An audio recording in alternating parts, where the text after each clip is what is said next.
Решихме да дойдем в Лондон не само заради приключението да се преместим на ново място, да усетим себе си отново предизвикани от обстоятелствата, средата и всичко останало, което ни заобикаля, а и за да дадем някакъв шанс на децата си да получат нещо по-добро от това, което предлага България.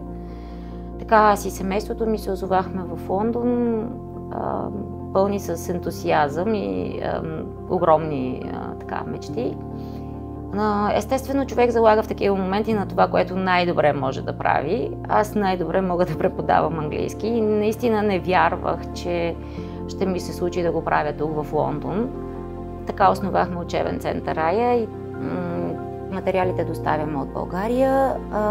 Доставката, естествено, сама по себе си изисква плащане и когато нещата опрат до това да преведеш пари някъде, разбира се, трябва да намериш най-добрия и сигурен начин, за да го направиш, така че да си спокоен, че парите ще стигнат на време до човека, на когото ги дължиш и са предназначени и съответно ще можеш да се чувстваш спокоен за това, че ще бъдат на сигурно място, докато се трансферират.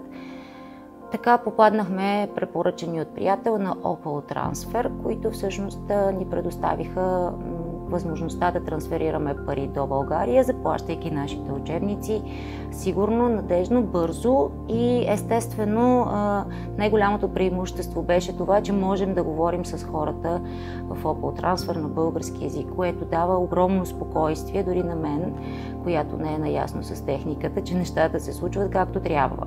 Така че не е необходимо човек да е технически гений, за да може да си изпрати парите на време и да е спокоен.